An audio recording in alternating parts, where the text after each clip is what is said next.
pertama, Artificial Intelligence atau AI, kecerdasan buatan. Apa sih AI itu? AI adalah teknologi yang membuat komputer bisa berpikir dan bertindak seperti manusia.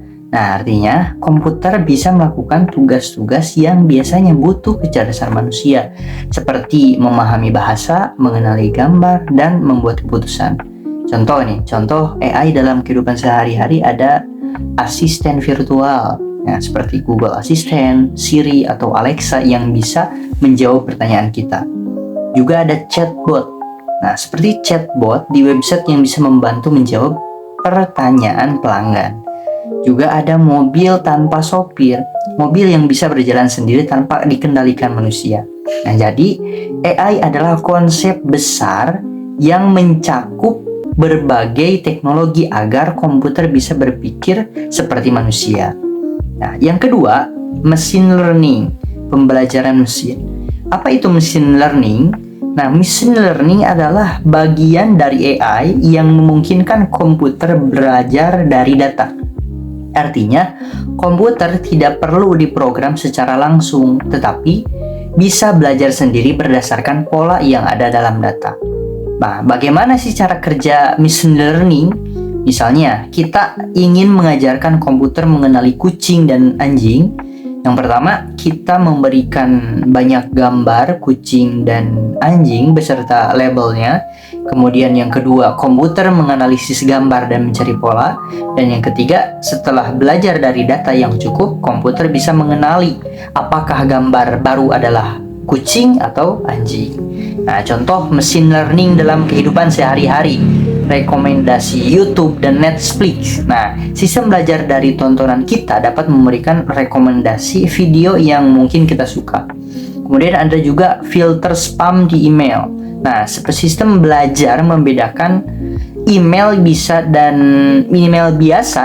email spam berdasarkan pola kata-kata tertentu. Kemudian ada juga deteksi wajah di kamera. Nah, HP bisa mengenali wajah kita untuk membuka kunci layar. Jadi, machine learning adalah bagian dari AI yang fokus pada bagaimana komputer bisa belajar dari data tanpa perlu diprogram secara langsung. Nah, kemudian yang ketiga, deep learning, ya, pembelajaran mendalam. Nah, apa itu deep learning? Nah, deep learning adalah bagian dari machine learning yang menggunakan jaringan saraf tiruan artificial neural network yang terinspirasi dari cara kerja otak manusia. Nah, lalu bagaimana sih cara kerja deep learning? Ya, contohnya seperti tadi mengenali kucing dan anjing. Nah, jika menggunakan mesin learning biasa, komputer perlu diberi fitur-fitur khusus, misalnya bentuk telinga, warna bulu, ukuran tubuh. Nah, jika menggunakan deep learning, komputer bisa menemukan pola sendiri tanpa perlu diberitahu fitur-fitur tadi. Nah, mengapa sih disebut deep learning?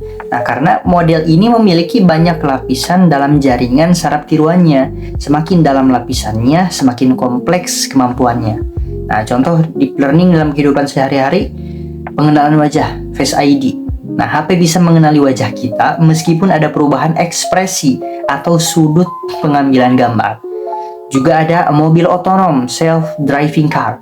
Nah, mobil bisa mengenali rambu-rambu lalu lintas, pejalan kaki, dan kendaraan lain.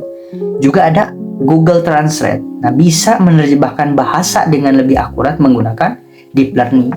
Nah, jadi deep learning adalah bagian dari machine learning yang menggunakan bagian saraf tiruan untuk belajar dari data yang sangat besar dan menemukan pola sendiri. Jadi kesimpulannya, perbedaan AI, machine learning, dan deep learning. AI adalah konsep besar yang mencakup semua teknologi yang membuat komputer bisa berpikir seperti manusia, dan machine learning adalah bagian dari AI yang membuat komputer belajar sendiri dari data tanpa diprogram secara langsung. Dan deep learning adalah bagian dari machine learning yang lebih canggih menggunakan jaringan saraf tiruan agar komputer bisa belajar seperti otak manusia. Nah, jadi bayangkan seperti ini. AI adalah seorang siswa yang ingin pintar dalam segala hal, dan machine learning adalah cara siswa ini belajar dari buku dan pengalaman, dan deep learning cara siswa ini belajar dengan lebih dalam dan kompleks seperti memahami apa yang rumit tanpa diajari secara langsung. Nah, seperti itu. Semoga penjelasan ini lebih mudah dipahami. Kalau masih ada yang kurang jelas, bisa di komentar dan tanya aja. Terima kasih, jangan lupa subscribe dan like.